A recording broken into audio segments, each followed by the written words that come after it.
أعوذ بالله من الشيطان الرجيم بسم الله الرحمن الرحيم سورة الملك مكة شورانيان أيان قم مكة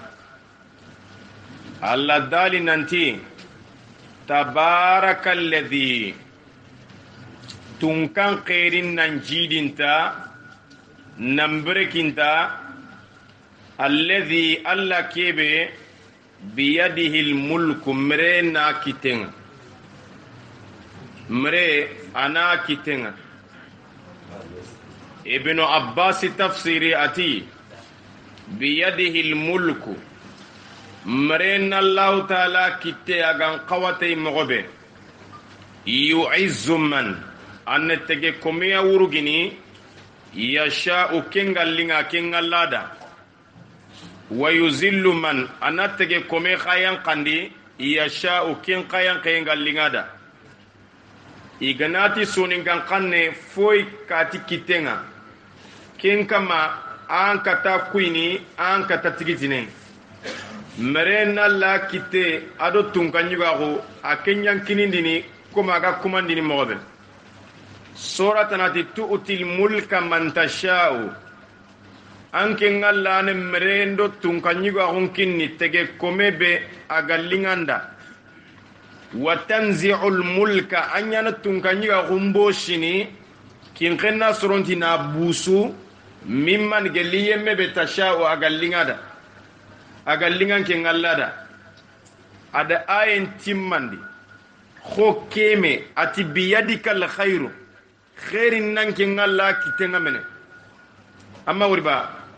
إنك أنت على كل شيء قدير الرنيانا قريانا كنغالا فوفو كم كي سورة أدتم مندي أتي وهو على كل شيء قدير أكنغالا الرنيانا قريانا فوفو كم على فوفو دا الذي الله كيبه خلق الموت قد كلتغا والحياة أدو برانتاو أكين الله ني سوتغا فارس صلى الله عليه وسلم أتي والذي نفسي بيده إيكي محمد كنتي الله كيبي إيون كينغا كيتنغا ikuneti ike muhammadu kuneti allah kebe iyon kinga kitenga ma antum bi asma lima aqulu minhum ike farenga digan kanne be bakira kenga sasa nako hakun tamu kudina ntikunga de lakinnahum la yujibuna khagantati furunya ni ntajabi ndinia meyemu ari hadisi sa antinga kadi فارن جابي صلى الله عليه وسلم ننتي إن الميت ننتي فري إذا وضع إذا سغن للناورا في قبره قبر النغو وتولى عنه أصحابه أكبر لملك ننفل كيبكي وإنه ليسمع قرأني آلهم أكي أي تبتا خنمكو kilin kalan kanne be ga te putta kanundo patti patti kanne be giya ado petti petti kanne be giya daki daki kanne be ga mana daki daki kanne be ga taninga atronyane liyabluwakum kudo ina ga jarebi bala unni jarebi nya masunin konga wutuna kefi kanne nanti keni bala unya keni fitina keni jarabunya kusus arabin qanne fitina balaw jarabu asuna arabin qanne liyabluwakum kudo ina ga jarebi ayyukum qadu banan bebe ahsanu amala agollengan cironta akengalla ay tege komuntu dinanti meni megatidi jarebi ani koyi imeni serebe gollengan cironta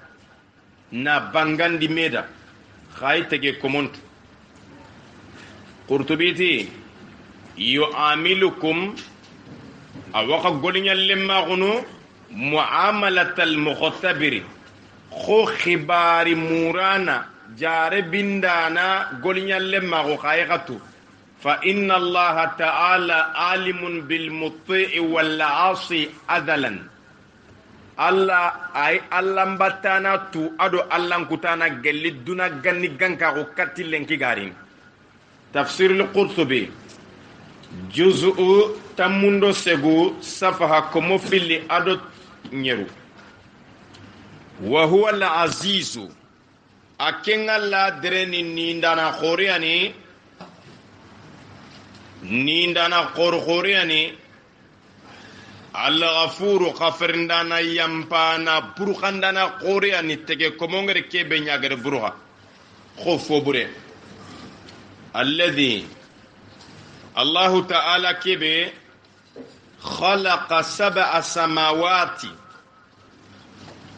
agede kampoto nyeri taga tibaqa igame kamata adoba adoqa tabaqa na follo fonkam ginel la gatade arabun ne khilli tabaqunu ako gine ñi mefede ginel la gatade ine khilli tabaqunya etazinga nya foga wuredu igere fora kama ine kenya khilli tubabun kanne nanti etazi akenya ne kampoto nyeri daga ni taga tibaqa I etazi mani I jonginto I sogolonto I waranto nga mekama kenya ne tibaqa ma tara fi khalqi الرحمن min tafawutin anken terinkana ante worini gelitun kan neman danan takande na lebuore na foti wore na fenti wore ante musongu ngamelebun takande no kunya fayke musongu ine melebunwa fo gana sigi fo gollen kamma agana fay agadi ya kon daga nan ciagande awle bulono golle ke Allah adalini adamaru mundanga qualité be gani tege komonde lebullo soron tagande na to kubeni gede lebullo tagande ke tagandano fe fogumu fe anga fogumu khore ngalla sasa agana dingira debere kamo maneme milio sere woy murnu di takken dangin den dawtini ke ga nyanya na kiya ken na golle nya bonon ke masiro ake golle masiro mekelanta bakano ngade kin qanun nunga abada kun qasigino kunyane ken digame iga wakati ndo fondini ko alanto woren ama wore donc ken ko tunkat tagandi kemene attagande ante lebudo foti walle tafawuti ne lebu ngana nyikebe anyam ronga maggam nyam ronga maggamu ine ke yagli tafawuti ankente kengal ante ageti matara adriti fi'lul mudari wunya nahaw gumunno anterna wor yako arabin qanni mene kenyen iganatil mara aita kenna mawri kendangi alla nyana khumbe na wori makempe melebu wor lenki mengana ya la no honga la lebu ngalla khumben kenna galli mara aita khallenya megati matara luqa gumunno o gana to na feceri na yilla soni gankanne anter na wori soni nga qorongo du to komeda nantangi nke lebu nyamurno anter na wori ado amma wori ntabana amma wori daru alai walla lenki menter na wori kenken ni abadanya yo kenyani awa ati farji al basara wallencha gandi walle ya gempede basarundo ya gentaban basaru ya gengalle aynu kene ya ke funche nyimya ay fo walla ke taw anta fo walla ke taw to na aynu nye basaru ni walle nyaay gella ganani limeri ganya gonga alla ga fo wallate walla nganta fo wallate sinkintongono iya go ko al halan cire angana warantin go fonte ya gonga mentar bane walla fona kunya bugu me khanne tarfun kha agado walle kantaban tarfun nyanga nyaake mutu kamuna fon paylato yana illa jimindin ngama trompe duna kurumba mobili gumu ko taximan nin nanga ba de berni gella ganani iga fogu anken na taxi nya sigini ni afriki taxi agana fogu wan dimma be inati seden takaron bo idan ngin tangana tangi signale ne ni kitenyaro na ya ko ku bagandi katanga na limerin kum na nyila sagandini kendan signale nanti o fakanya na no warondangi ko yo kenyene tarfu na fon pailato na nyila nya ko nyankanim basarun ni limeri be ga ya ko nga gelangani ngunyalla ga fo wallatia ayinu ngengene ya ke funchenya walleyo wallente yo aya rentona ayinu nya wala donc wati farji il basara annan wallun ciagandi ya allah qur'ane wure wakati nyane fesere noda funye ga nan kinyi wuroy walla boro nyille randro ken no ngan qur'an mo gonda ina takallam bankum ya ken wallen gollelle ya go ngono ngawo me ganna lambankum kudo wallunga sabetni mobe parce que yaare ke wuronga naro alla ma nyanga danga laga fo walla da wallu lampundi ati waja'alna al-layla wa wuronya libasan suturanya ira menga seren chuturini igo sagiri ira me bawna no fonya aga gufari ankam ati yughshi al-layla akenya na wurolla ganana akuha o kuti khupira menya kinqena khanne kimbaka dun konti khuhanya ada wuronya khuhanya khufa gari bane lampaga mukumi fonta kaworin khufalli ina takar lampankum nan bekkendi lampan wallu na jaguar madan men wallun kama kebe gedan kinyanga kota tunu kebe gen yo kenya ne farji al basara anna wallin chagandi wallu nan payindi katalla tagandenga kamu nanyin kollangutu hal tara min futurin yellang boriye walla ba ang fentiye walla ba futur fa adta adura noko ganya tagandenga boriye nyan odo tunanti dabarinda non do taganda non tatagandini abada alla na kono na tajan koda musongu ngatagani ne tufani mbogu no ni karana dingiro mbogu na posenkani mbogu kenyen tagande ado bogunde isuko sinya khambane arabin qannen no tayre ntayra melipi abada asizo nyana magaga bogunu aga bakami aga ronome gran konte feten de berni na nyi sogo ngai gama bogu na kutu na genje na nyala hala go iganya na kebe na decide na nye donc odo tunanti janka tagandendo bogunde nyanda kana dome bogunde nyane ado karande so nin ko ngana le fitini do komponta go inati odo posin ku munkara odi bogu donc odo tunanti bogunde ke ina mullana foy go asiro donc kenyani tagande do bogunde arabin qanne isunya to baare hal tara min futurin yella ngo bogiye do jogiye wala kamunga ba jogi do bogiyo kenga mambaga thumma rji al basara sage anna wallun chagandi khadi anni sagandi karrataini tafillandi angana fompai anke ternya genan angama lebure anna illa faini tafillandi ngadi parce que na fompai tani filli na trinka tani filli kenya na tuindi nanga mogosiri ana tuindi nanga mogosiri na filla amma kharalle mangori darsu ngama gobo angana trinka kaseti nyagen ojo nyagen anna ila ronon torong anna trinka ta fillandi anga faida be kitata fillandi nga kennam posuta fanan qalle amawre karrataini ta fillandi sage yu fille karara nanchage fong kafir nin toga na karawonte saga ne tilka izan karratun sage yan katti duna gari khasira attaqibun ta perdin tan taw ikum pamienda alla famiyempe atanga na nyaagenta kamunga na fay anga mo fenti yudo bori wore anna illa saga ndini kadi yanqalibu ilayka albasar walluku sagane katankinga khasi'an arrogonte khasa'a akongi qur'an tani sik ke arabin qanne asu kongi rogoynya jana badunkoti nkama ante inni no anno bagandi benno qala khsa'u fiha ati kharroge angonga wala tukallimuna kamigin dalal lemma ko kamaga diga minda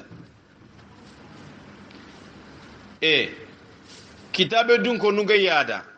nan cibitin tangi fa qulna lahum otidanga kunu qiradatan khanya salun funwa o kukin qenati fununya kimbaka ngonya ne salun ka fe salun funu khasi'an qulna lahum kunu qiradatan khasi'ina irogonto bo ado keno ko khasi'an angana wurdo fo bate sere go dumrono sere go manga san no nan xobe aga xobe adde tisi koto nyawori iga toron khudu no na toron durubati kebe appake masalan ngana yo goy mangasa gumeke maka mangasa keno megantati masalan ngana ke ya gadi in ko lan ko yitike karabane katta kingati ni in ko laliti kedo du to mangasa gumenda khobana ke ati khobe nan duguta ati ketis ko to ga sakka mangasa ke rakke manne men ati tandume gode khalisi mi songa jibar tandume kini ata wutwal ambugunte bo akembo guntenga mangasa no nga ko sawtu nari sase masala ngana ngata ko na tafai awurda batenga atire manne wuta ko nabi la yusuf qallam innakum la sariquna adi kitella boton no ko kinga na sase na tisu ko to mbagandi igo maga foko ado mangasa gumenya ko nyanna kato iya gunda mangasa gumenyi meraga i menjange nyani inanta dangan nanta do khoboa ube al halaygo aya gundaraga ide me faya ata ya anyi gere tuga menende si mama ori akinga fa artuga ko purna ya gumbage ama ori bo sasa ke ayede koy nantanga na wurdo fofo bate nantante la lebua anga ma lebu nyenge haraga na nyambane serege me diga man anga na sage anya gunte nyanchagen ken bire no gonyaa fofu anga na wurda batte nan tante la lebu anga ma lebu nyenge ani yagunya wallan bo kenyani ati ya gondo wallunga sage ne katanga khasi ani rogonto ken qabane fede wa huwa hasiru itampinto hasara anya diminan hasara anya tampien hasara anya kutiyenga ganati kati kutike gollewre parce que diminania anga wurdo fofo batanga korada nganna ko si dimine amawre lugha arabien qannu ine do me batenya tege ko mege wurdo fofo batanga makita dimina langa de golle ki ande dimina lang wa huwa hasiru ya ko ku diminanto ikutunto itampinto duna kurumba o de femme télévision de brana yo go de ginke no o go to na télévision mutu na waratege nga na wure utu kamwa atanga na kende beranya gondan kanun tampinia ati tampinia de ati base aranga na tancha kanjore nya kamanga faina nga nya ko kubeni utu kamu wallun tampinia nchokunte parce que fonna ya gongu tu kamunya ini i wure utu fon nanti nga ko famba ka fonya gon kam anya gongu tini kamunya parce que ya gollada i wutini ti foyo game abada lada ni yankenya mais quand on a oututi fo nyana wakati deppe alanti yana wakati njua Allah gede tege kometa ga ya ngutinia meilanta dumene ko yankana lada ganka gunne kenye atan cigin ten kaga na nyanta gunta nan kannenya tampindi nan cigunda nan nya gonya tampindi kende keno ko fesere bawna alla tanna nya ko nya wure wuto an wallu ni fay anan wallu tampindinya wallu nyen tampini siringa anga wutuna fompa ina fay ndi fo kurma de ken kollo serenga ya ko ngana tampitan ken ko nya walliya kitabi fay anan nga gundontu talibo ngutu aga ken ko be wala soron ordinateur manipulandano iwa gundontu aga ken ko be walliya ya ken golle an ken ko nya wala serenga wala kendima sofer ni bega killenga iganya ngana khankane mi gira accident ni ndebari allah no kisi sofer ni killilato kubeni ga wurnu killilato i golle ngani sofera go fa inde nyanan kane ana ken konya na anya gon tampindin sofer ni nga gare ni abada igatini ken kondi laga lan ta wurnu ndugun na fonne tuma fa inde nda ya gon tampin kenga fama gidi kreo ata gon fote nyana go nga ga wurunden me ya go ko ande tampiel laga na sota fete ngana tampini mo siri amma wori janka odu tunanti ya gen tampi qoriya raga na kinyar mareme amma soni ko ngori ge ile talik katini te nanti ya gen to fogote o to kaga na wori awtun tuwana nyani aw tampient qur'ani de confirmation kinoy bo kenyani wa huwa hasiru ya go ku tampinto wallu ku tampinto angana tanna foti bagandi fofo agantay su anye allagarni nyana tampiyenya bo kengana dangi Allah dalati walaqad zayyana as-samaa ad-dunya oda duna kamunyamba duna danane kebe ga natinto kebe ga mawredo kenya dunya oda duna kamunyamba bimasabiha yambandenia kimbaka kanne maganyetiye adona jagu adona faramporondi adona gamundi o kutini na yamba o kukin kana kanne wala qad zayyana samaa ad-dunya ode duna kamunyamba na maganyetu na jagu na faramporondi na gamundi bi masabiha tilampani masabiha mafatiha maqalida siqatu muntaha aljumu'iyyan jamungilo en kempana ya arabin qanne lampani sanu ngai khaso ngai kiyenge na jagu na faramprondi khure an faramprondi nyar ni dingirang ya allah gouvernement khoro fete independence ni ngana nyaan duna kurumba independent peti ngana nyana ado alhalani anga jamane no ngalla kuram poto bononto be gado killenga wuro igi gamundin iga fo kapia igi daga ni jaguna sani manindo alhalani aga kumini do bedde no ngana bedde faramporo ina jidi na fo kafe o de kengori duna kurumba na fo kafu beddam paramporoe nga ado debem paramporoe amawol fankama khoro nga nyana ado kitanta khoro mananga fankama khoro nga nyana ado banna khoro gelli gana ya kadin kurumbawut agana nyirini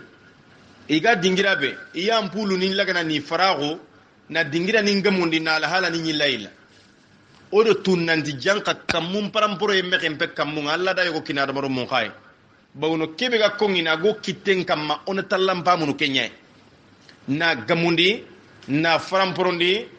na sirondi ide kamu duna kamu nyambati lampaninga waja'alnaha odo kamuni kunya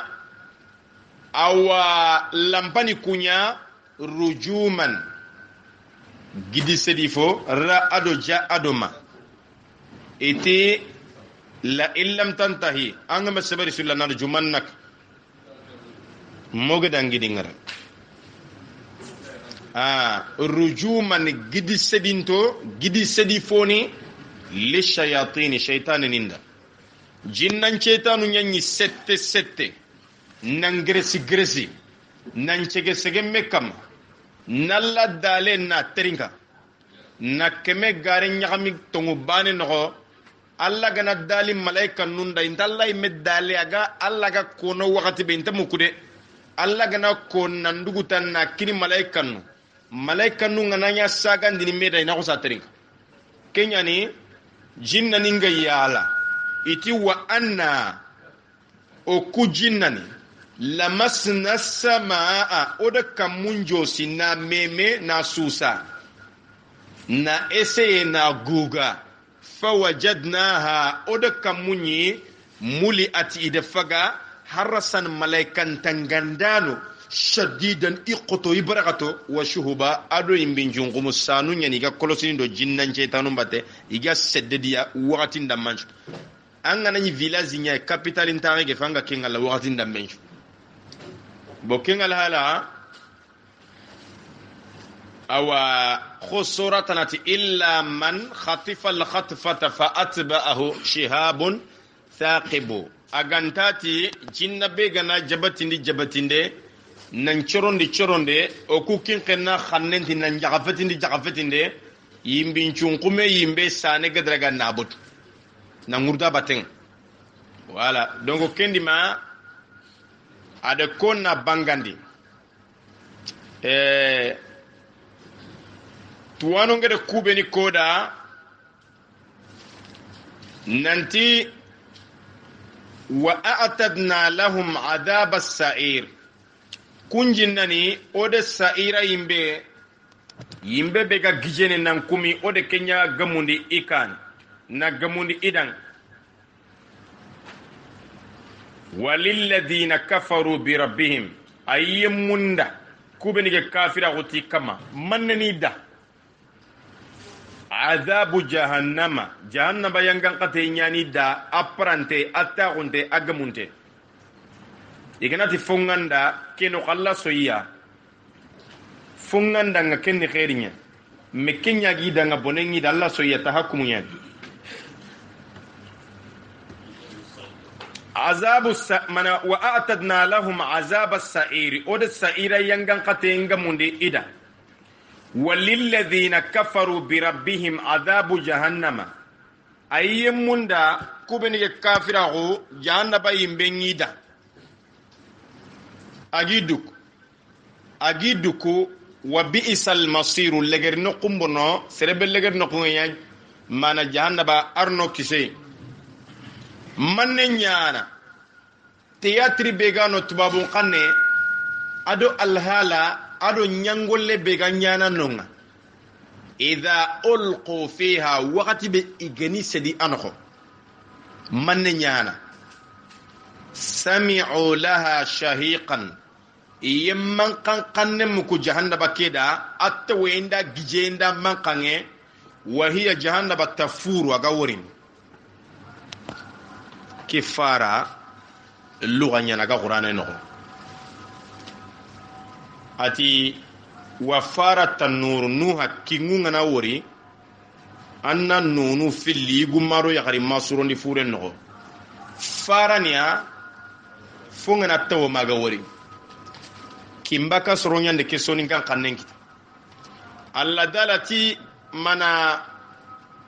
farendi sai banindanga intasbiru hagana seberi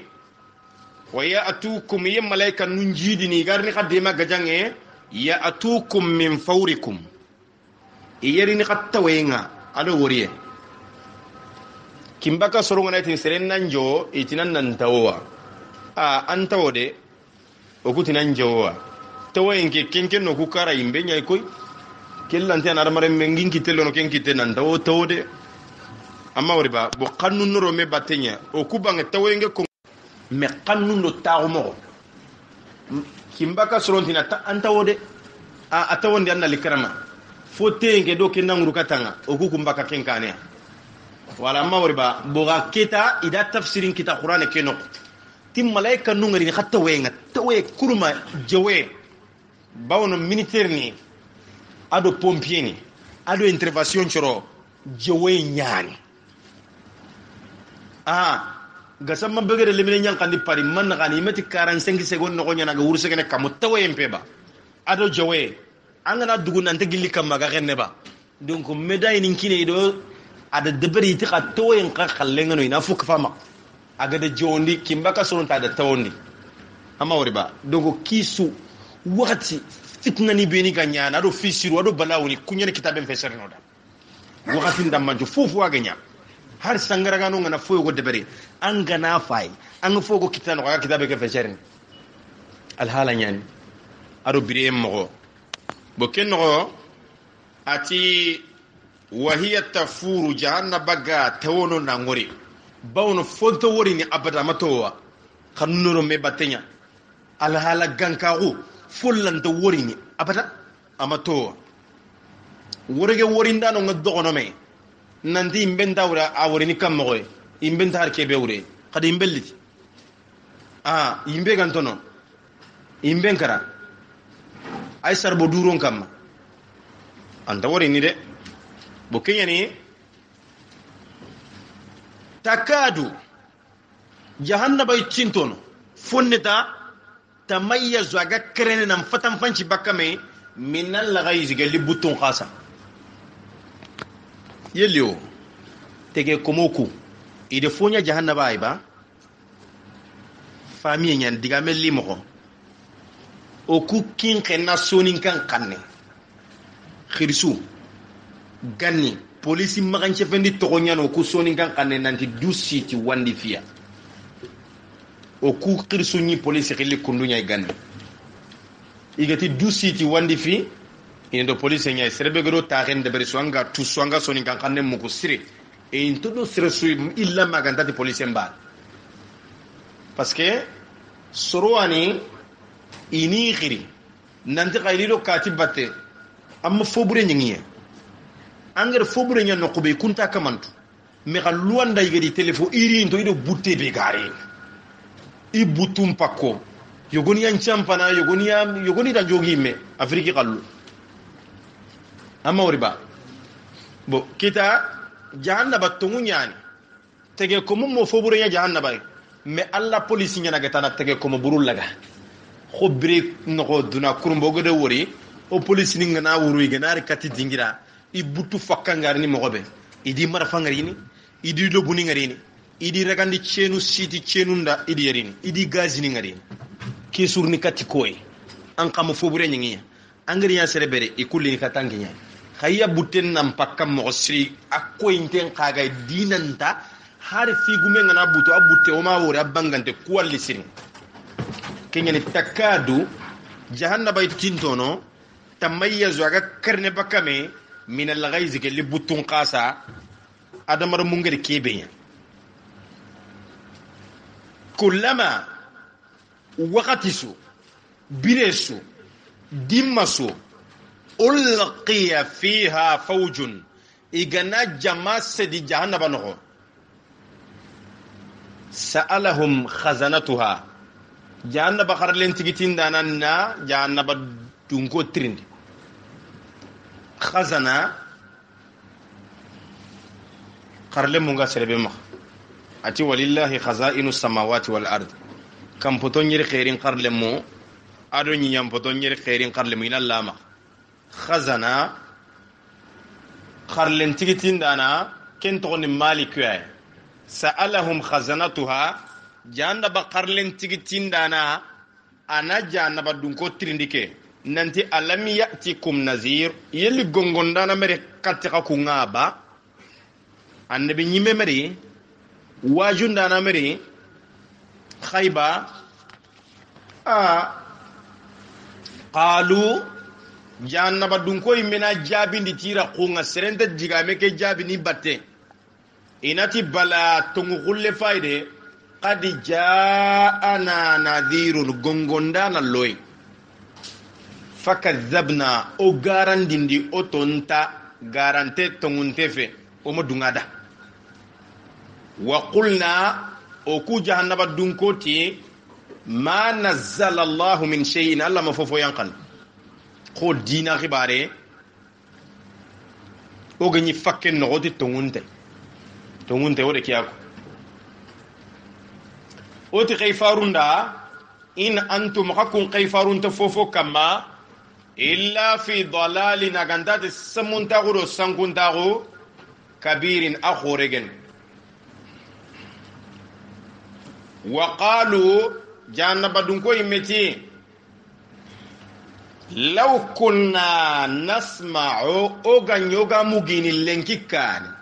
aw na'qilu moga haqle ganka gunna kilu do famiye kita ma kunna fi ashabis sa'iri o men nyana sa'ira dun kono no fine fonno nya dakhili fine kenya fayda na fonno iganati min na bagano fi narano fa'tarafu ighire khandun kutunti idunge bidhanbihim ti junubuni arafani tuyenya angana kebenya angada tunancige nanti nyande fa'tarafu idunge nanqire bidhanbihim ti junubuni janaba dunko fasuhuqan kana maf'ulul mutlaq li fi'lil mahzufi فسحقهم الله سحقا فأبعدهم الله بعدا نوح غيسا فورنغ سيغاتي فبعدا لقوم الظالمين كندو كيسوان بانا فسحقا لا توي ادو جوفوي ادو يانقي لأصحاب السعير سعير دونكو نندا جانب دونكو دا واتيكي إن شاء الله منا أتلاتوي جانب دونكودا فمي وقت إن الذين ننتي مكوبيني سروكوبيني يخشون ربهم إذا كان إتغاندي كمنه kubeniga kanna itagandi kemene bil ghaib timuqe ibane gana khidi ina fo siren de bereti Allah serentono agitigan ibane gana khidi ina fo buren to kono ngatalla serentono agi jelegin kenyani bil ghaib timuqe bite nan kanalai ane Allah kan nen chukan nan kanal lay bite amba iyo imalla wuriqa itongondi tay nan tandi taga lahum maghfiratun khaferinde ida khaferinde niya arabin qanne ya ga adofa adora burugande nyani burugande ida kimbaka sonondi na burugo na junubu ke burugo na burugan na boguno na anile tubabun kanne wa ajrun aro barajeida kabir baraje be khorengani addarengani abrakatengani arna nyangoda wa asirru qawlakum alla dali atitege komonchuda khada diga mungunda khadiga me khada gunda awi jaharu bihi makanam bangandindi tay basife innahu alimun bidhati suduri nanta king Allah inna harfu tawkidin wa nasbin na khotondi na renforce na betolle khotta gandano mo inna na arabin qannen no nga Kenya na digamen khoton aking Allah tuwana qoriani de ti giji mudunko balaga atlaqa sudura ade giji munyako wa arada bihi alquluba khana do sondo munya bawno sondo mun sabatiran ne giji munya sondo mun sabatira giji munya fankamani ngana ragandinde sabatindi do me batten nantoy mulana jamanen kirsel laga sabati no kunga no kube gana non laga baneta no anyemeno iwotini oda wi kallaga kengani pale ida pale laga des kingna sabatita ken golle nyamantenya bokinyani fare sallallahu alayhi wa sallam ati tin kuntura e goane tege komenga tege komen kibaren chune kenya maga asune kenya maga bokinyana ken sabatin tenne sondo menya no sondo menya ni asabatin tenne giji menya ken yan Allah ga dalini giji menda ati fa innaha la ta'mal absar wallun tafinkini de walakin ta'mal qulubul lati fi sudur sondo munyam pinkini kubeni ga giji mun no soronti finkintenga gille ay salli jingu to ay mekke ni na lo miside nan challi na debenchu no ngura hakle me finki hakle ndo sondo me iyando me batenga kachengi do mena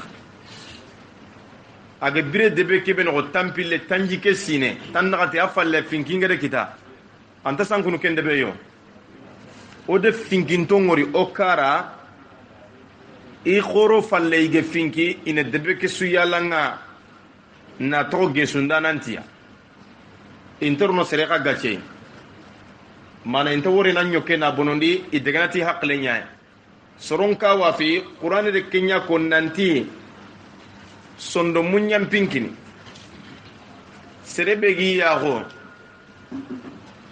turinga de kita agami du sadi fangaisu anga nyina gay gene nyenge men kollen finkin tente ken de berni ante ken de berni kengi ya ho nga awurni wore sorongina gina la tarinta o joko finkin tente ken de berni bawna ken chondo men nyam pinki ku ga wallu nyam pinki donc sondo pinki nya buren ken negati al basaru ya khengari yenya na rabin khanne basiratu sondo mengariye ati adu ala basiratin nga khirindi ni sondo ngalekam sondo mengalle nyani basiratu tungana kefe tungana bege yanya ya ngallenya bosasa khana khadiga mungunda khadiga me khana gunda makana mbangandindi tei akengalan tuana khori ati gijimu dunko خرم مغوري ابن عباس أتي خيتك آية ينقكيبه نزلت في المشركين أي ينقفل لكبانو نياي كانوا ينالون من رسول الله صلى الله عليه وسلم إني إيغال لبندين يا ربو نتي ينالون نا لبو كتان دي فارنغا نا مغانشفه نا بونوندي نا لبو kisiye done maga kama fayukhbiruhu jibrilu bima qalu jibrilu na faren kibari tege komon kutungere kebe ko farenda nanti dalle buitike jibrilu an communication po khorenga akota faqala ba'dhum li ba'd kenno igena digame be ko gundonga farenga na mugu jibrilu gede kongada farenga ni khibari tei kenno iyogoni danga filla kapano ku asirru qawlakum kada gadiga mungunda hatta la yasma'u ilayhi muhammadun ma muhammadu ganta terin kene katti kagundo ninga khani gunda mana kenno ko fa akhbara allah annahu la takhfa alayhi khafiyah allah khibarindi nanti mughfonte muqike allah تفسير الكبير عندكو إمام فخر الرازي تفسير الكبير جزء التنجي كندي صفحة تندمي أروناتو يوكي يعني فونت مقالاي أكين الله أكتي كان خديغا من غندا ما كان بانغاندي توانا خوري أنتي جيجمو دونكو ألا يعلم من يلا لانتي يمن توابا اسم الموصول من سرنت وبا خلق الله كيبك de kencheretaka arabunti atil qausa bariha wasakkin الدار بانيها tanna tammenkini sekunda nan serebegere sekwai tammeketu serebegere kantaga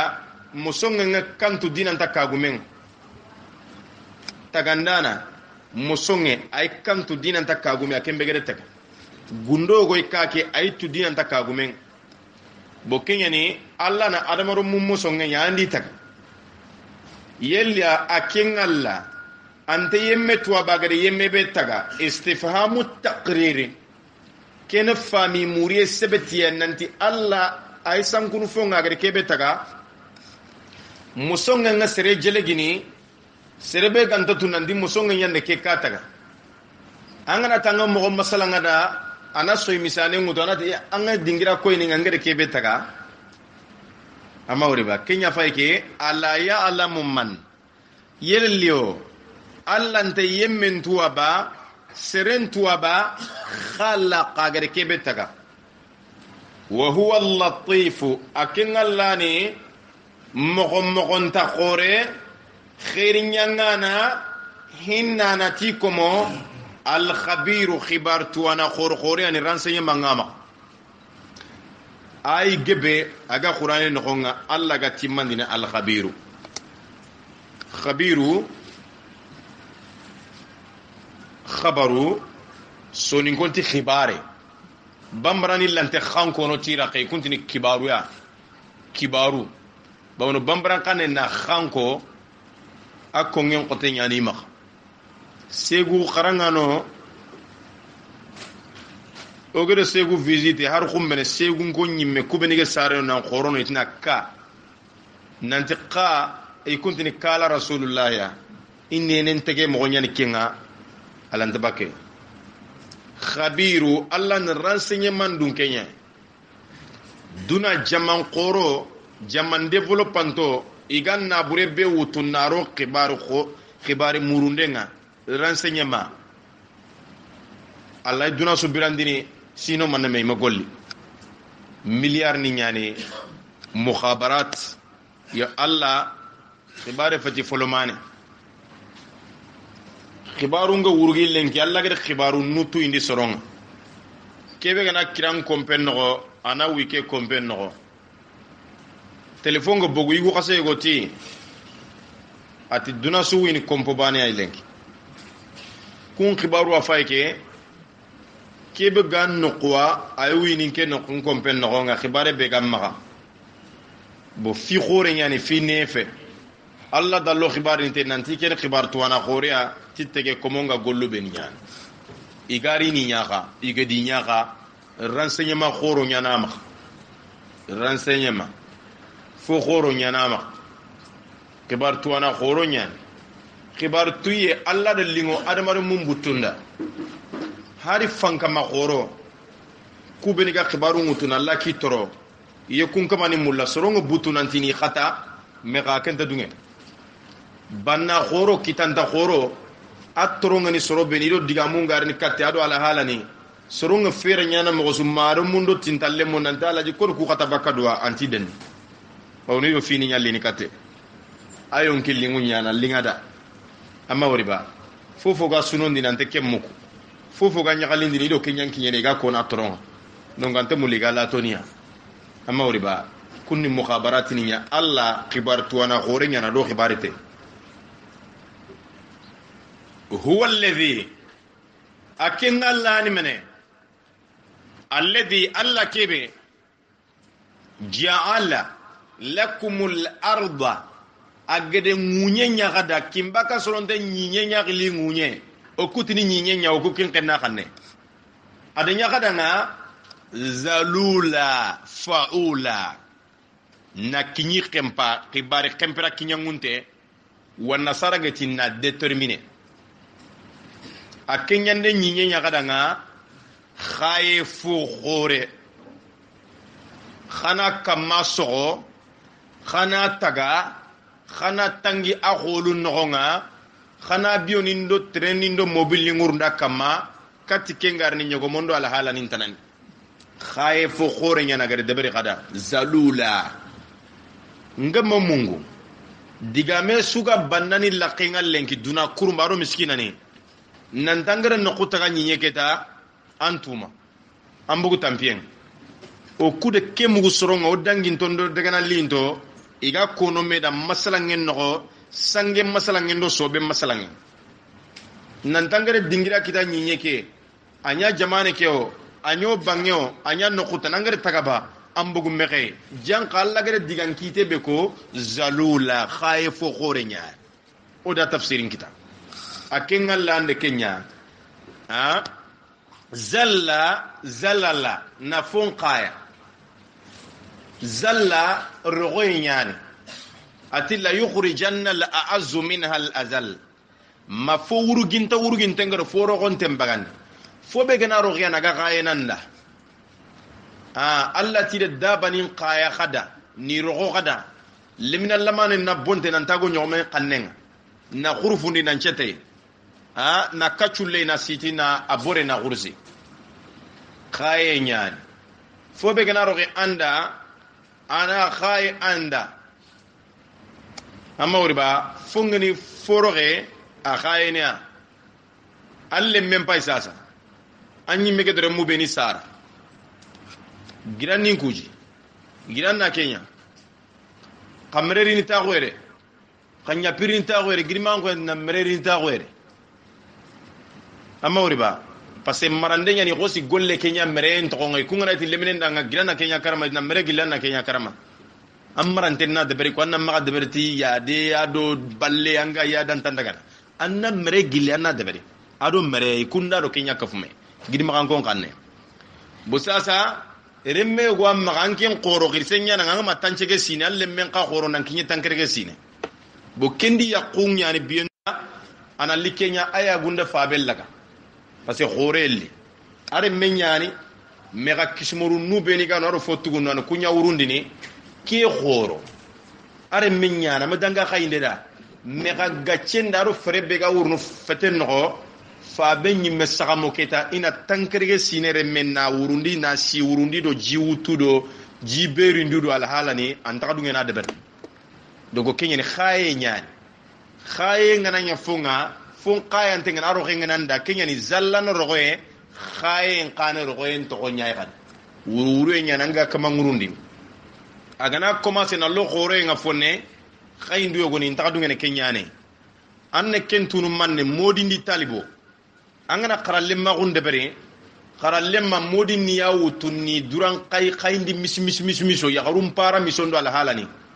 kebe gana khoro aga bo qarallemma go inati talibe agaro taliba ko ngam modi nyanga na kendelege ne akho delegation na khay debunga na dorontan kay akati talibe ko mo fil anjiba gabon ro nyun tam mi aga njibang agana bonte agana ya dana dina merentin to no ngabala to sidin iya gana itanya bokingal halandambe iki alla de nyinya kada zalula fu khayante nyay na ro na kini kay kana fu nyaka makebe galinga kada kam galla kutu famshu khantre nantere kimbaka soronti nande bitere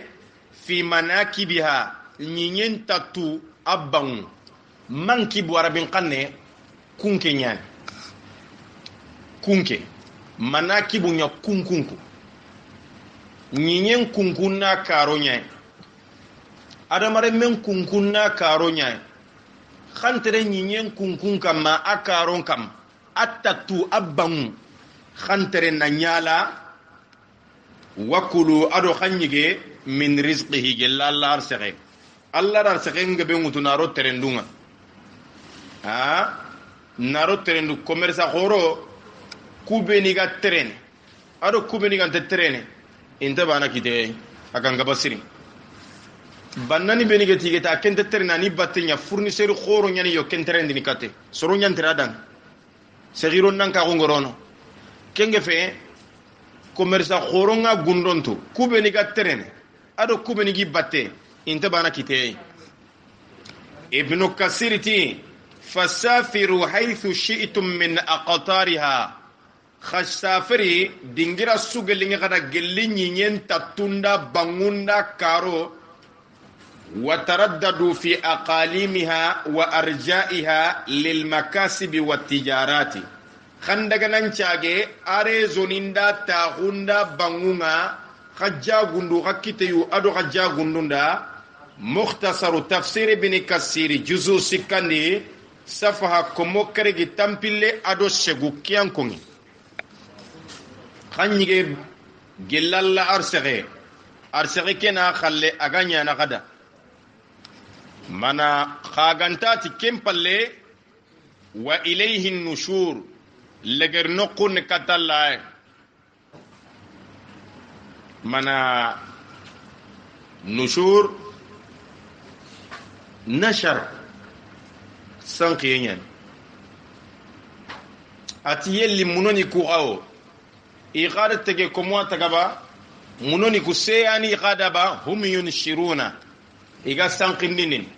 mais sonin kon tafsir gumunden nushuru nya wulliye nyaay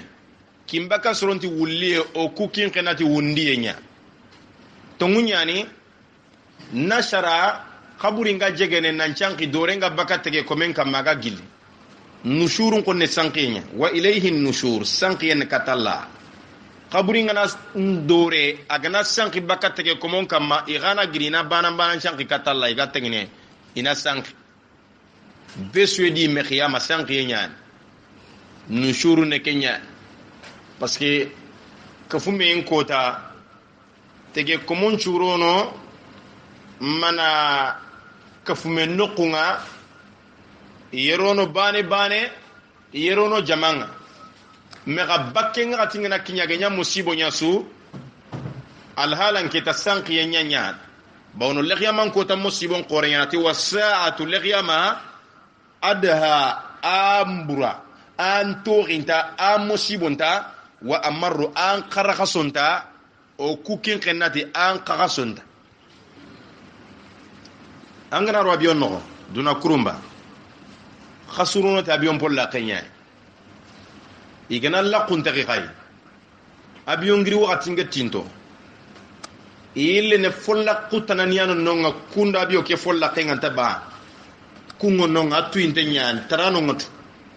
kitu nyomi ni kunga nanti gelli musibo gana giro magabio no bogu kilumpa la gasobo kube gagoroti ya kanta bakati kunga gella gana nyogere me famu tarano beni ge tere urufon no ngabio no ini kitu nyomi ni laqutana nyai musibo ngana nyabio no ngal halanga bonoketa kulla kungu ni automatique nyai keta besuga ngani mema ama wori baboke sanqiye li mamari khabio ngana sigiti yal hala normal nyai sorom bakka igado me batenga fonne aga ko khingindare denga nyunga me yonto no mo mi ganda gabugo bane kenya Allah ga ta tafsiri wa ilayhi an-nushur sanqiye na katallare sanqiye gari bane ta musibo nyani amma woriba manifestani ngana bugu na manifeste duna legere president kanne maga nanta al hala yoy jamane amalingi jamane le munda ido musibo ngana de gaz nyani mamara fanyani ba ege commencer ni tire isanqinia ido groupe antonya nyime isanqinia yogo go mawur ni ko funen to yogo te putan to dono bo kinga la halandam be an donc na koinanti kota bega tege komon kane kota kharaga chenyani alla de ko sanqiyen katalla kengani wundi katalla fakempal mana kenko umar radiyallahu anhu adangi soro yogoniya faqalat man antum hakun koni gay faqalu almutawakkiluna itokuta ira wakuni wakilan tonya faqala bal antum almutawakkiluna qardu wakilan dia khafati wakilan kada garenya siti duwa kimbaka kanne kin kannati na gare tifi duwa yogoni khati soni kankane na gare saudwa innamal mutawakkilu rajulun tugana kebege wakilati Allah sereyani alqa habbahu agedi isoko fofun cellaga na sedi fi batnil ardi nyinyen nogo wa tawakkala ala rabbihi azza wa jalla aga tugi nan wakilati kama nan tay khorondini danga ga nyana yille yiga fatana na iga afara aitum ma tahruthuna kadi ki Allah khibari khaga so ampo kebe sokon khakun norono nyinya na jaga a antum tazra'unahu ghakunya no khorondini na sokoy khorondi am nahnu zari'una mo kuane sokoy khorondano istifhamu taqriri a amintum a Allah adamarumuko Allah dalenga katitege komo yelio istifhamu nyane hamza fanake bane kene laslinya a amintum ani filian fana fami muri nyane fillandi kene leslinya amanu haqlataghinya a amintum yelio adamarum haqlatagwa ba man fi samai yemme kebe alla kebe aga kamunga hakundunge hakiluntagu khapre basinta an yakhsifa bikumul arda ana munye ana nyinye laga na karati gai na boguti gai kadunge tay khaqlenta unanti basintay kaga terna kamana boguti gai ana kamugunda no fa iza hiya birem pay kendi manyinye tamuru aga girna kenne mara yamuru yawma tamuru samaa'u mawra kamunga girna kenne anta sabati noqba nyinye ngana girna kanu kho fo gonya japon igeti catastrophe de Fukushima duna sude wori television kemme musibo akfini kemenja tunya ige dangi duna mege men yafino nyinyen nan kere na fangale na armaro mumbulu ni sankundi serendire retu pompi goro na ngurdi bate goro no kobe inte foge bere retu il faut wori kuten to kha hakla ta o kemme na nyagay ba am amintum magantato wallahu yelio khakunga qulunta ba man fi samai yemme kebe ga kammu kenga Allah an yursila alaikum hasiba ana gidin ko ce sedi katray na khay katray hasiba musibon po khorenyani ko giden ko ce igede kebe khay kati toure dun konwa suratul fili ka qulunta o kenna nyagay duna kurumba jaman developanto ngana lefi jaman tugunun taken ini menan senia nanti mesebe de bombardement ni nyankan ni kam mana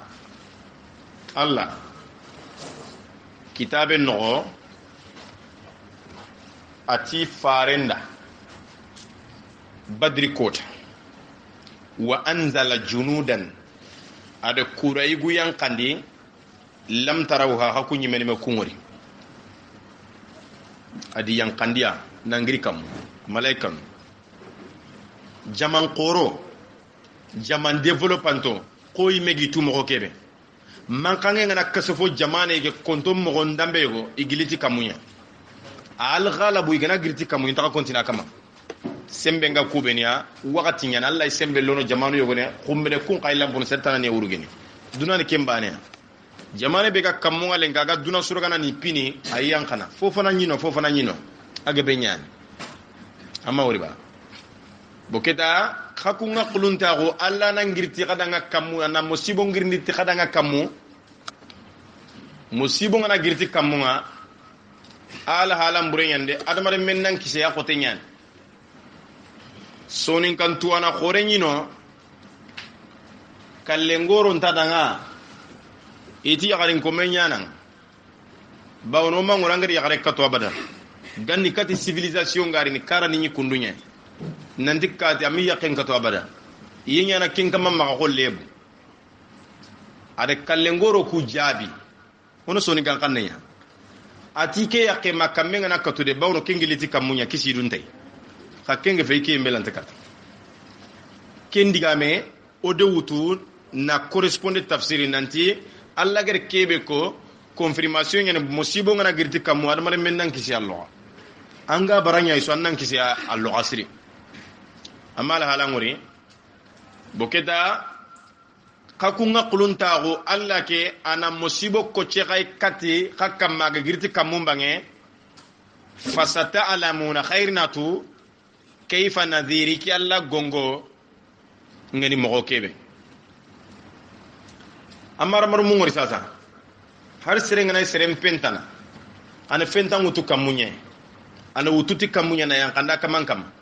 bo geli fanke ngana nya complication ngana nya ketanga kura kamanda mo gon kalite ego ana go itangu tu ketana ndie jenulone na akamangu kuri mekenne kontie nya eko walla na sampangirni ti wure do nga konto en ngana nyal hala yego mera mara men kinga ma condition nga tanga seren katam pete mbogo mandan nan kitangu to kamunye alla ga kubini kono ra kitabe foni famu asiringa ni wure tu mana nyane nan di fonna ngirti kamu fo bagi girti kamu ken fo utunte nyaaya fo wure utunte nyaaya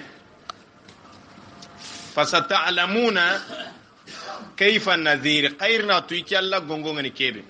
iyanga kate ngani kebe khairna tu tege ko mo kaga bari ki alla khalle wala qad kadhaba alladhina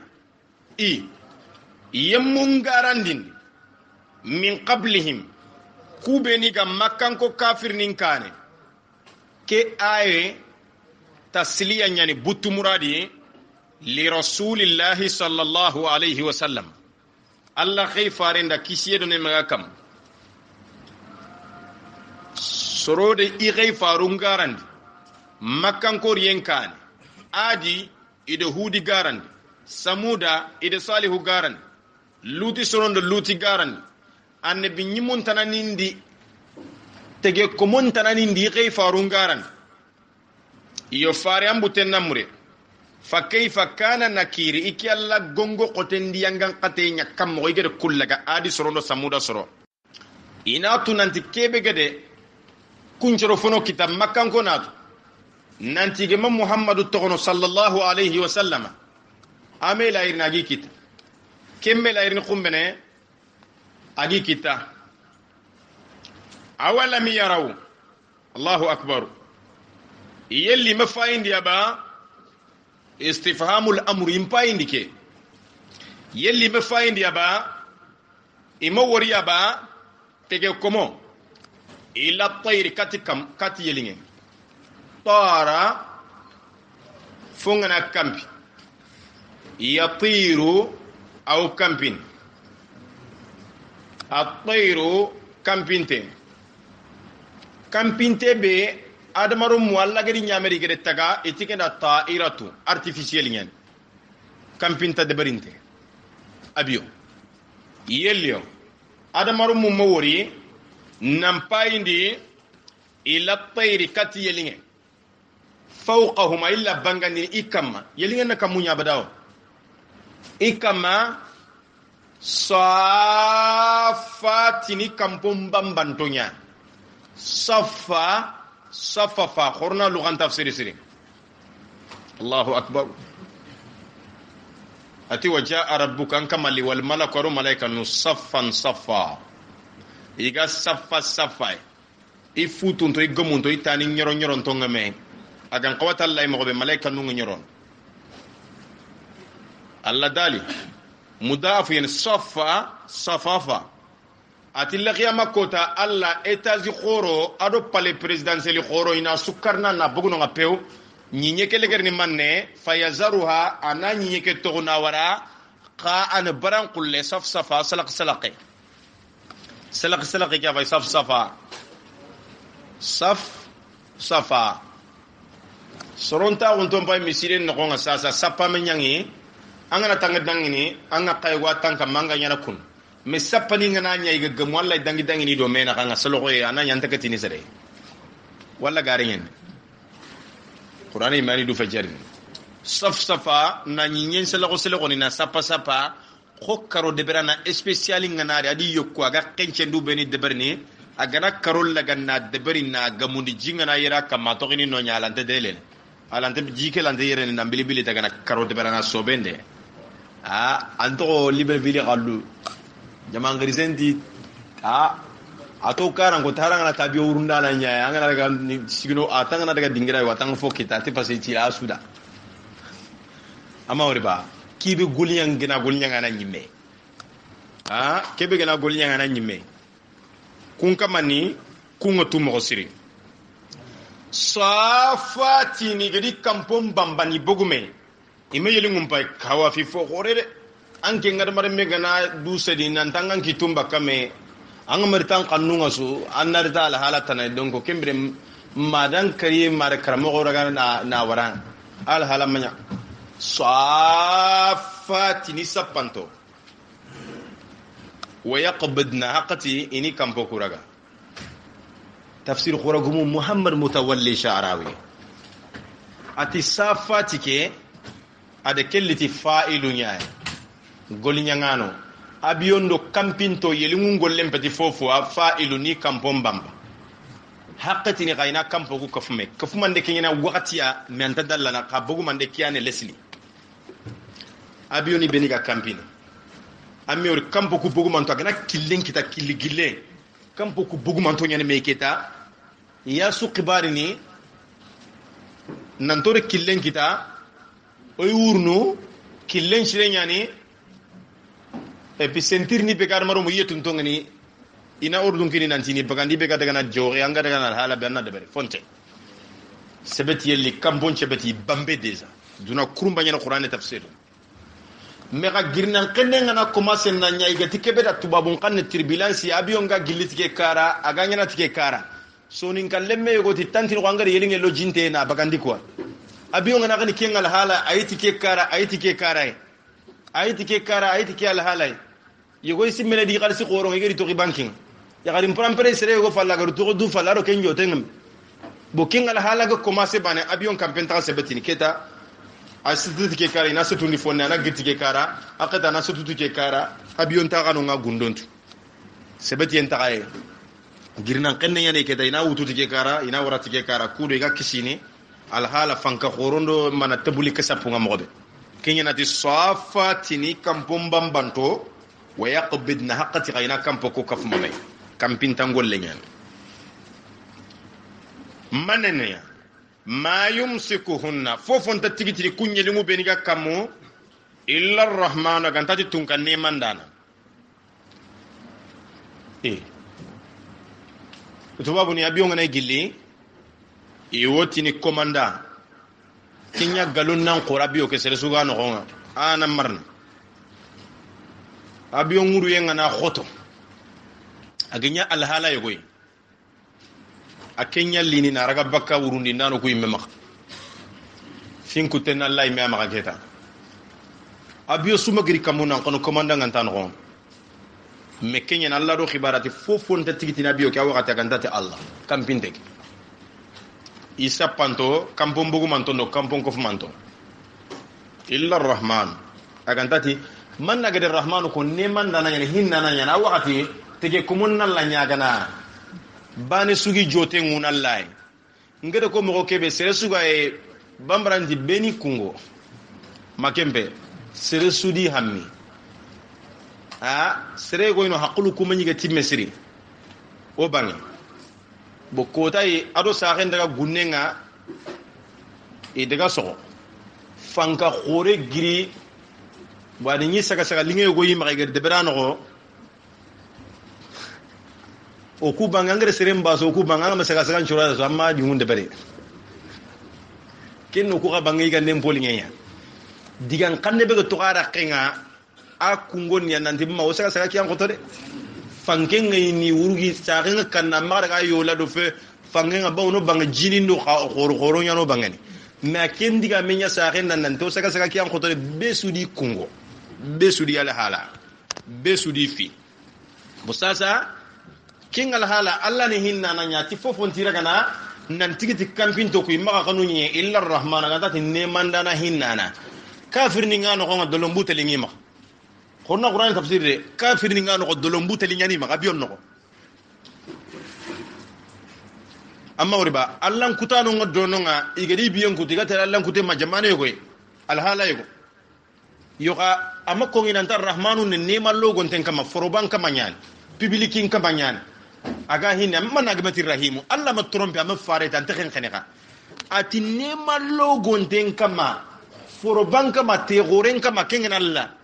akenyan tikiti ni setu fo kan tekhen na yankan na kafirin dolo mutelen ka to ka kitenga na yankan na kisi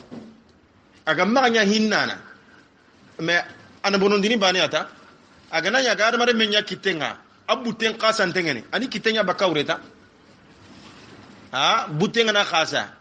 butun qasa ngana dara mare me yemilio kine nan tikiti ka ani kitemba ka wana tikiten tawre khara ka khalsin ngiri bakin kam ore ken ore moma ore aga benya donc kayni rahmanu ne manda na nyanta de barin awabio ke yankandi innahu nan ta ken alla bikulli shay'in tifofo basirun wallana khorkhoriani alaifida adefitu aifida berna kan qawa mogobe amman hadha alladhi yelio koni ke serekebe man trindinyan amman istifhamiya ko gani haza ke o ya henge yangati kebe da ke o de kentu alladhi ismul mawsuli sere kebe yogo wonta ken kamantu haza ne ismun ishara kore en togonyani nyominden togonyani nora den togonyani nankite nyomi serenga nandike kenya ne ismun ishara haza ne kenya arabun kara alladhi ismul mawsul nyani togo tokkinte nyani togo jokkinte nyani kin kenna khanne togo sukkante nyani anga ma sukka fo nyai anta famin kenya ni gati ismul mawsul sereyogo amman haza alladhi ko gani keide sere kebe huwa jundun lakum kengani kuraigo khada jundu kuraigo nyani wana saran kanne geti militaire serebe ga siki anda jaman kirse burdu barde gana kita kin kenna soronti burdu barde la birdi barde iga sembinta koto beni bagandini nantina jamane laga na tigiti na maîtrise tubabon kanne ko na kada kuraigo lakum kada kuraigo ngibaren kote yende qur'ane woni meren choranya tunganyi gun choranya oga sura be woni tunganyi ga gun choranya tunganyi gon chembempo fanana administrateur ni nyaay wona tunganyi gun choranya ide tunganyi go sembe sugaye administrateur ni nyaay ati fir'auna iki alla de musa khay kate fata walla fir'auna falla ko bi rukunihi ti tontonga tonto be ni gama so ningenga du toko sere kote ga sikki sere falle inadi tontengam palle katina da tonto kote ay ko ana kadanga tonto kuraigu militaire ni khada tunkanyi gunchora nyani militaire ni tunkanyi go nga baga nde su deber ni mi akilun to untanga di militaire ni ngade agana sikka kebe aga kane nanti jambe maga au kemba kanu nga nasagiro nan kancere girndi gelli falle har kenga yigene poubelle ay kello na bate kudo ifankan na maga bono alla dalati nabillahi sulaymana washadadna mulkahu da tunganyu wa qoton dinna renforcer mo siri na sembele mulkahu turki grise yeru ide kude tanyenge igede militaire grise berraga nambagan cigi no ko kenge bengende igede magistrat berraga 50,000 magistrat tankrege wujune sere ide kenya raga taban do grise khibare mbate washadadna mulkahu ayili tunkanyu ga kullagana na forandi khibari gebe nyino anta decision ngut ensemble nya de berni mi asagandi idu makasasa ay mana decision shoot tunkanyu unta sangana teide angana sangate tandaga na angana sangate su andaga na ende tuana yugo o gamu kille o gaterne dome ati tunganyu wa ati sangente ide ati mali o khirsi kite ke bege girara gana bagu khirsa ko ngata ken changate yo sara gana bagu dona tangana sangate so andaka na sangente ya nede tunganyu wa ko sangente yelio ko gana kuraigo khadan khaku adamarum yamsurukum kenga khademana min duni rahman gelli tun kan wureran konga kun militaire ni ganani ga ma wureran konya na Allah tanani nyan Allah tanani nyan kun Allah fatiyaw kene istifhamu ta'jiz nya na konton balaga nanti kan kurai gonamma alaga fonyana ike Allah walla ike Allah ganati na laga gan defana nandema idan trindia fami muriye bege nan kontondi kin kenna soronti nan kontindi anke lantari ni ti kurai go do militaria kella ga sikkan kenda lana kan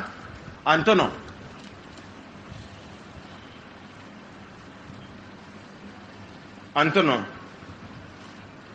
Ibn Abbas ati man yansurukum minni in aradtu adhabakum ko gana khadde mana gelli ke Allah ike Allah gana ramur na khayangan qata tafsir al-Khazini juz'u natandi safa kemme tampille adottumu kengene kada kuraygo sinen no biljebe ganyana militaire ninda primu be ganyani da tugadi be ganyani da ko tenyen tun kanyi gon no ko ite sanganate iga mobile kurumba be bagani na kini militaire krisunga iga wurna no nga kempante yo kam militaire na kada ike Allah aga sikki ike da kana bono tun kanyi gu man kange gana giri debe ngata ina fo kapi militaire nin cembe nya ina I warado palembate kam militaire no antono inil kafiruna kafir nim pati fofo ke inureni mal kafiruna inil kafiruna kafir nim pati hoho ifati fofo illa fi ghururin agantati na marsenya ghurur gharra mudaafu yani gharara ghururun marsenya kebe anga tunanti tongunte ine kenya gilli ghororo gidimakan ko sura kunta kalle monya ido sura kunta ido arabunta idi yanke fi jamambane busasa gururu ke kembugu arabul laqe magaruni kunchoni kandiga men no kuntini qororo nya anta serentu antantu kenna gostandanga anciginte ke ujunta mi koy karmambar ni falle ke ngaju de berni ngenna kinanga itina ken gororo nyaade nke tankent wala donc ikara culture fay kadi digan kanne gororo nyani kenga ntantu bonne kinanga kam mo nga mangure yo kafir ni ne kengal teme ay quoi Allah fagre kenya ko fi ghururi amman hadha allazi yelli quran kayde hadha ismun ishara kun kesreide allazi kebe yarzuqukum agaha arsagana nattaqinya gada khairi in amsaka rizqahu gellalla gani taqalla gay I arsagalla gay parce que arsage arabin qanne yani rizqu kiyani sonin ko ngani arsage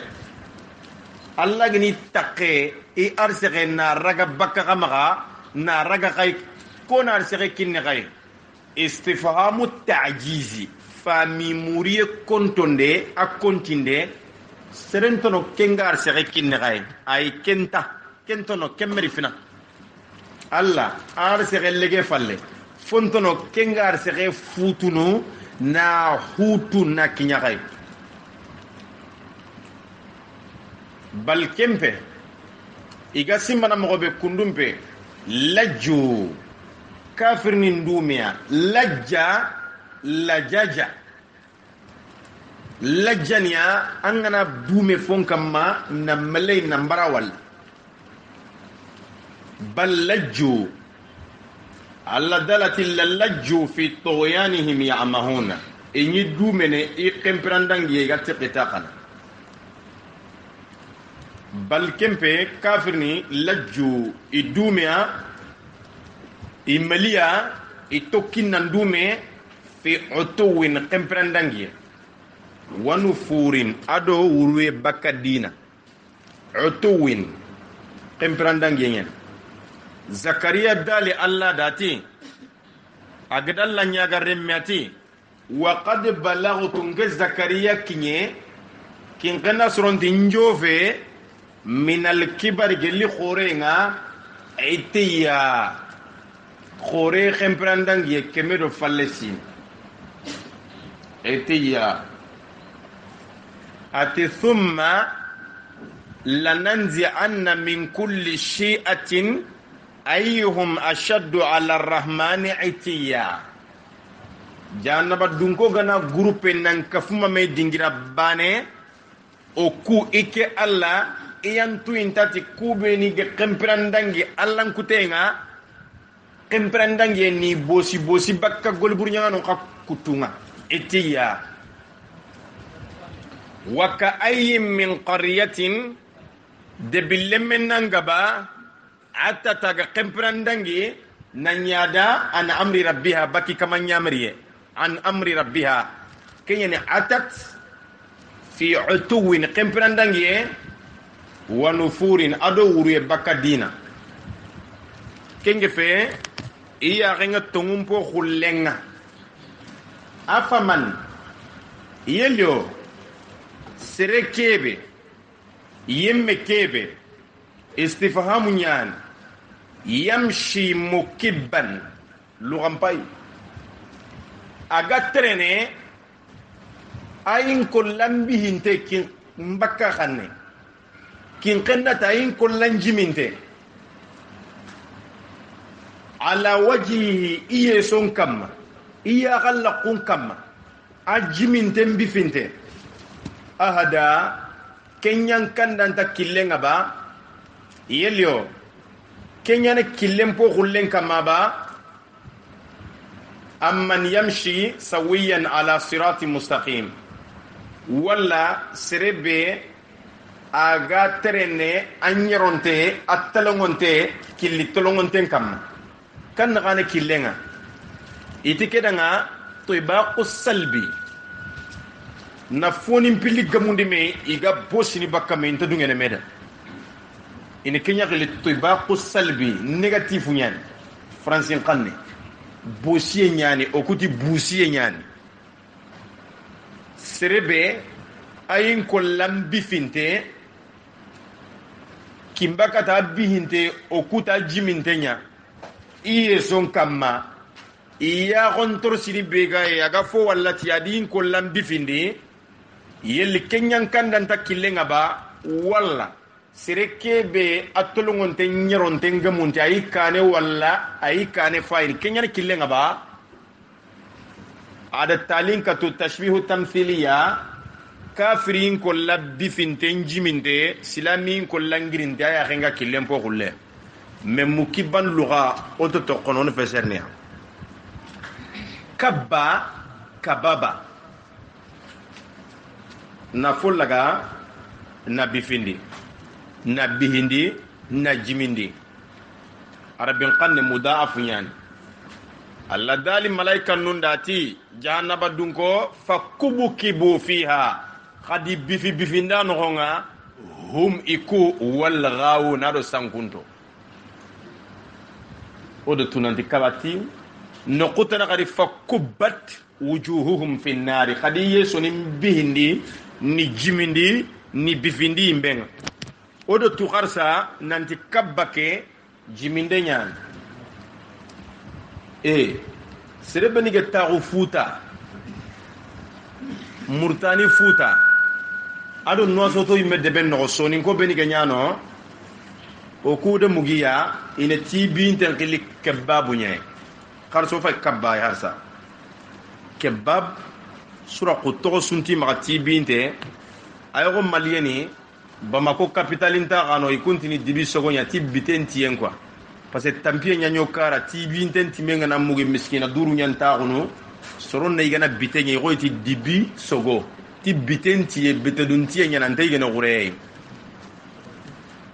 oga tren na har tibiano ngori kompol le menyani ma fonkara bawno soron mugo no kunyane har kagun oro igana le fi du feyni ni komo filiga jiba ya garu sikikina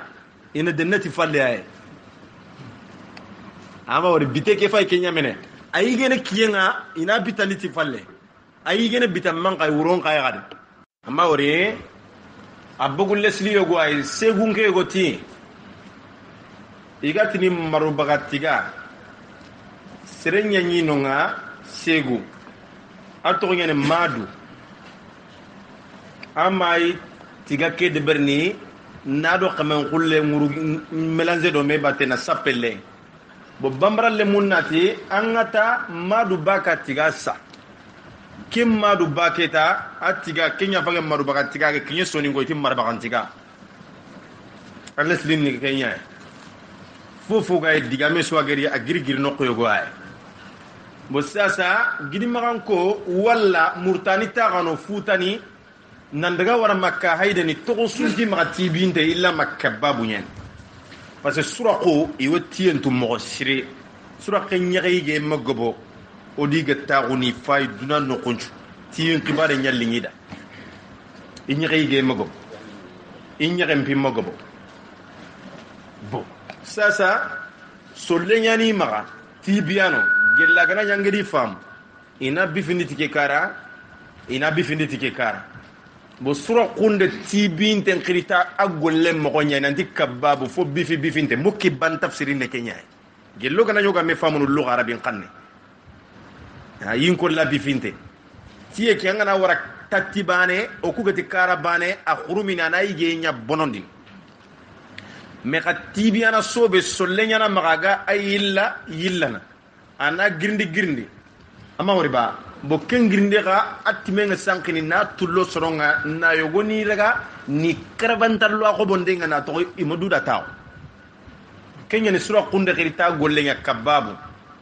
me bambarani ado malita ganu gati dibisogo ikunde khirita yige no kunya ga yige no mokobe ko ikunda yige no kuyde fera kitano nya ida khirti yige to nya pasa abinde maka kotore manga yige na mokobe soronya nchede na ngankan mulanna yiga na lo histoire nga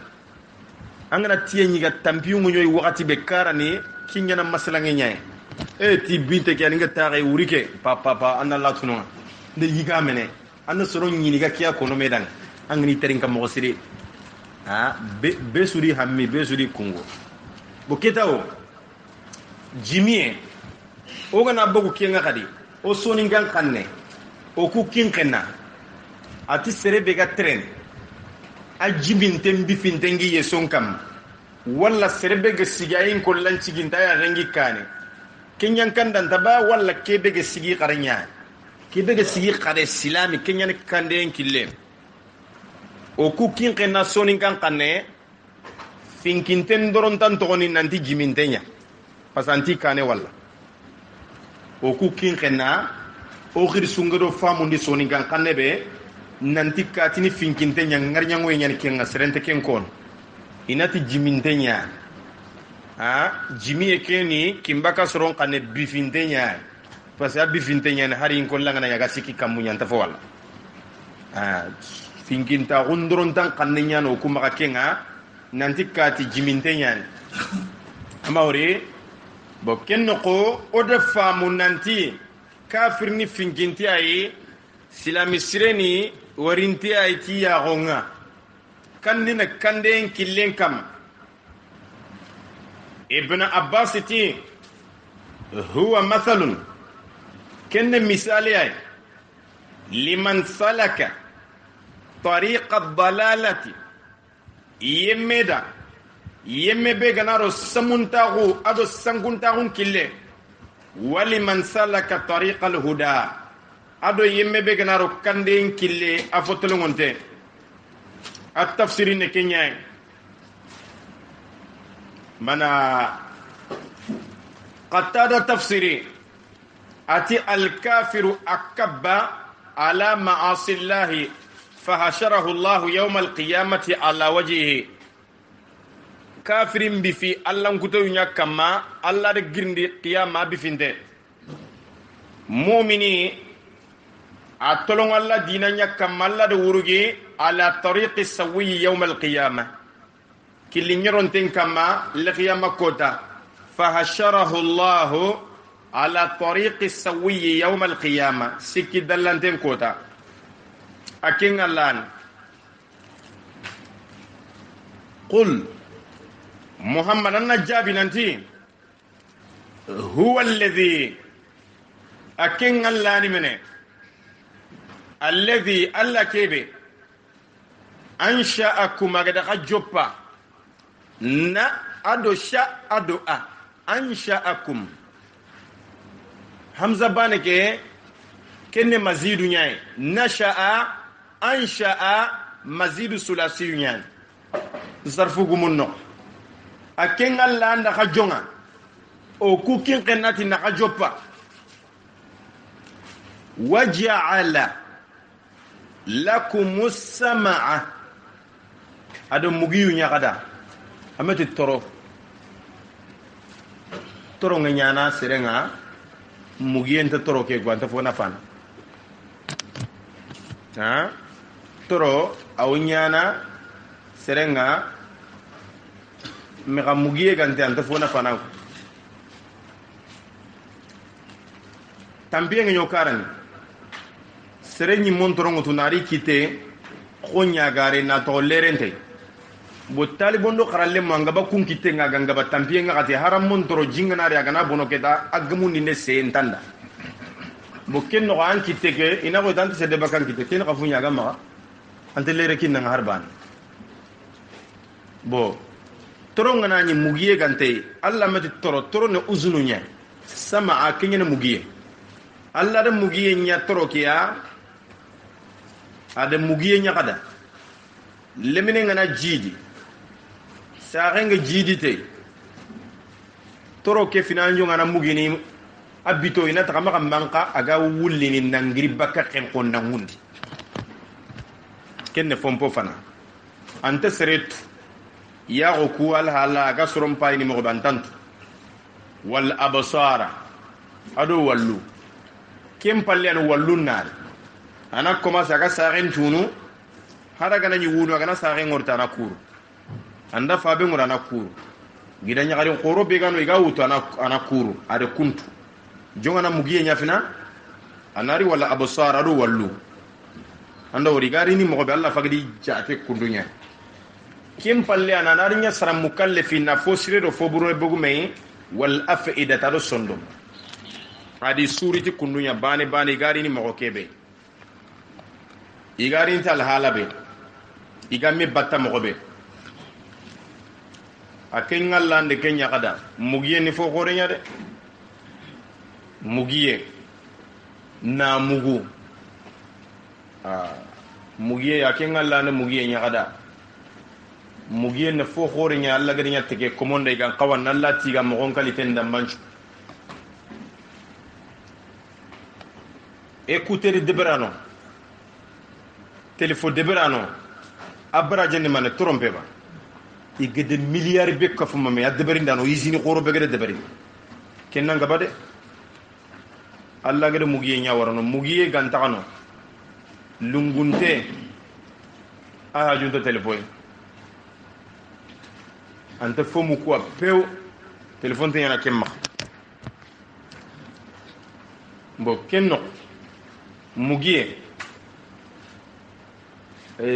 sangaragano igede milliard be kafuma me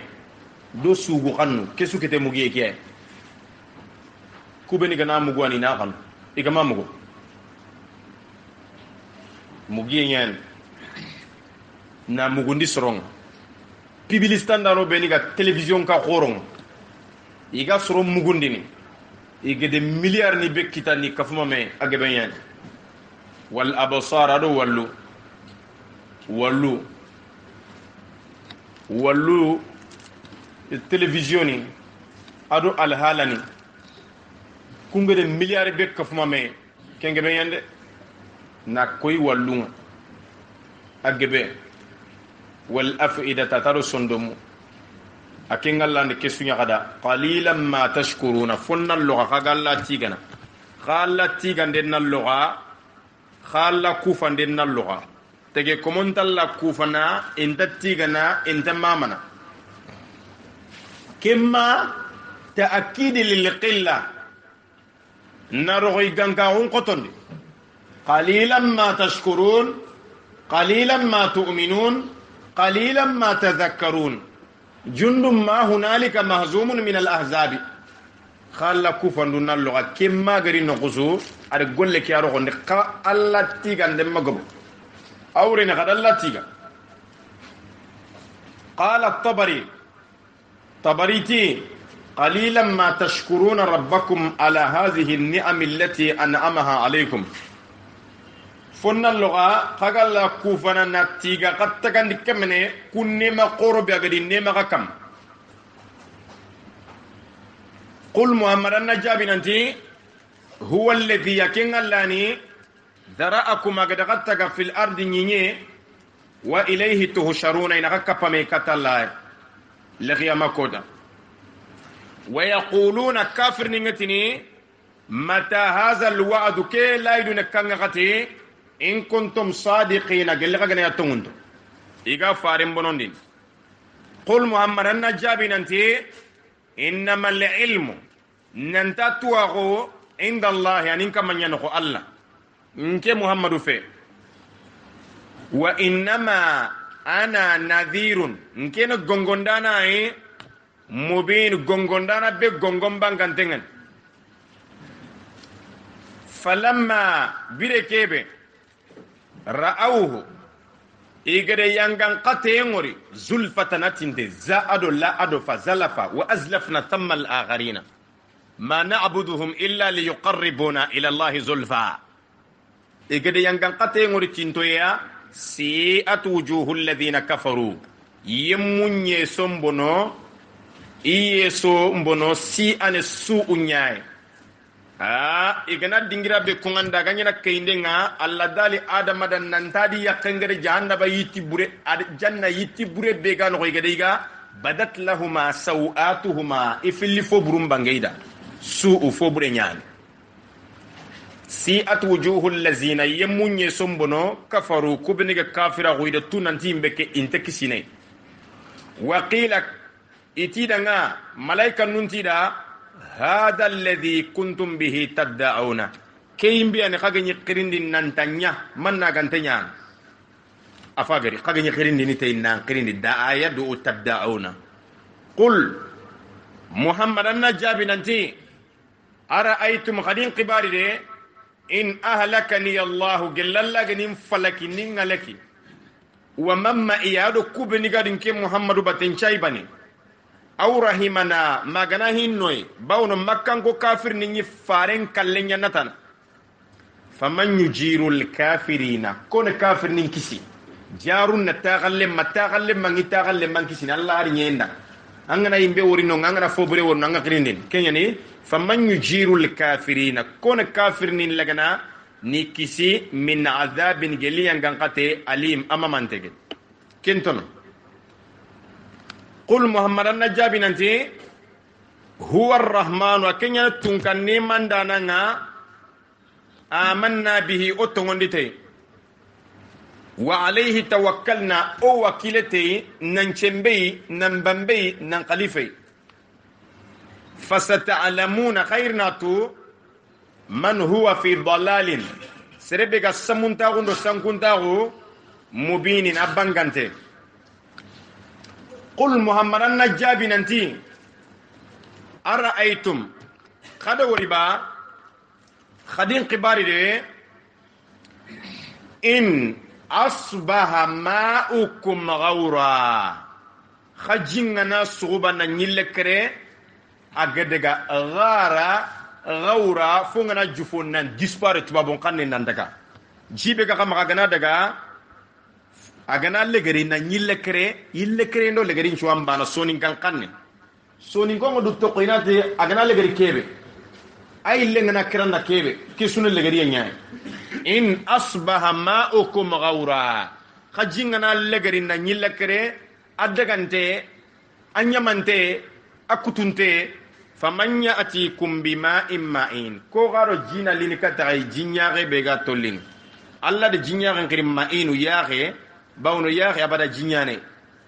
amma wori kenya yatim ma'in ko gada lini katagaye